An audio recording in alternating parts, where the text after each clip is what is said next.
Hey, good morning. It's Dr. James. I do hope and pray this message finds you and your loved ones peaceful, thriving, and well. So I'm going to ask you to lean all the way into this message. I'm also going to ask you to silence any inner critic that you may have chatting back there who wants to get in the way of your possibilities.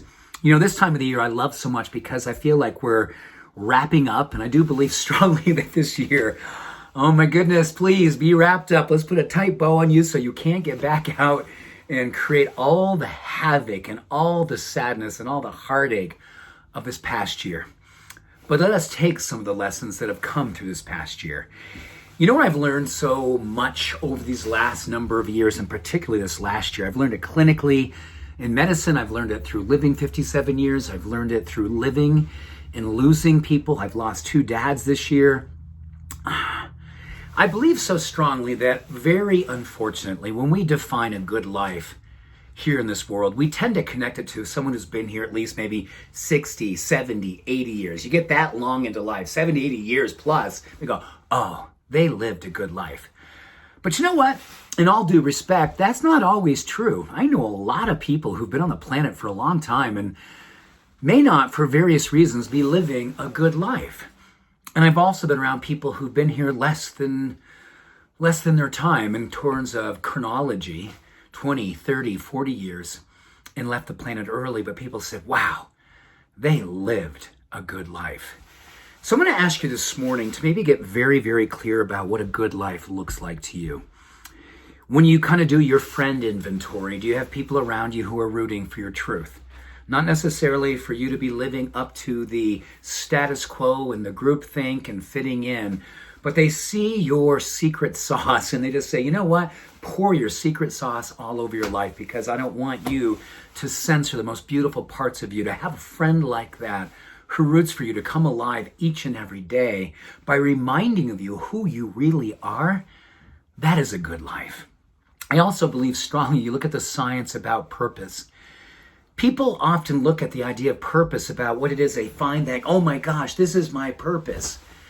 But more and more you look at the science behind purpose and longevity, it typically comes down to the very same thing, understanding what makes us come alive. And unabashedly, with gratitude, you circulate it like your life depends on it. And that has nothing to do with how long you are here. It's how deep and how well you are here while you're here.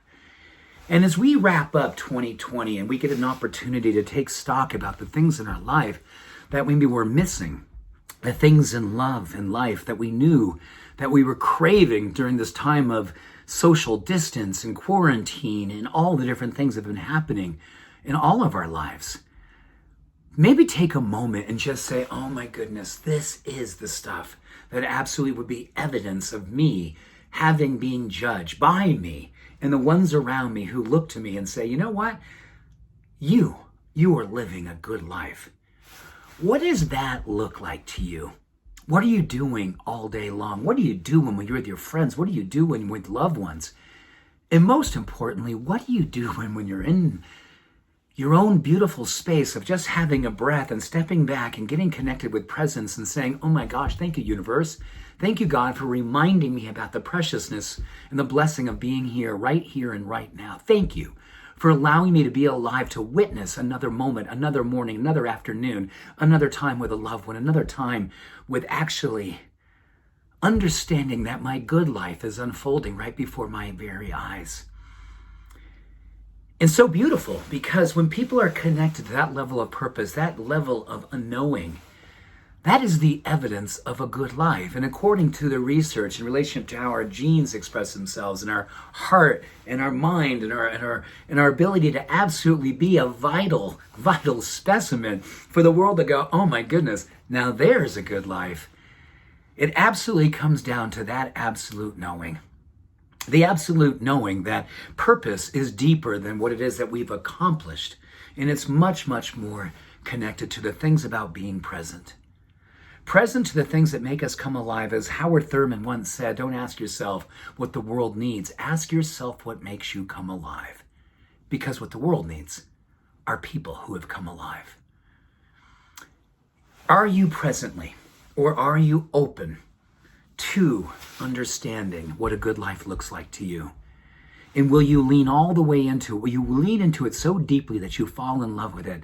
And then you become so beautifully attached to this understanding of your purpose and the evidence of you being fully living yourself in a good life, that you take it out in the world and you let someone see you.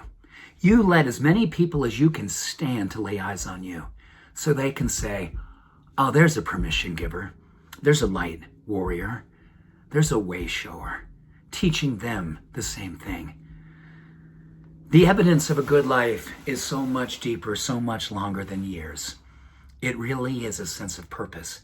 It's living with passion. And it's openly allowing ourselves to express what our heart knows is the truth of our being. Our secret sauce, not being so secret. Becoming the sacred sauce that spills out into the world and helps to elevate everyone who has the blessing of being in its wake. So with that, much love to you. Have a beautiful day being you. Thank you. Bye for now.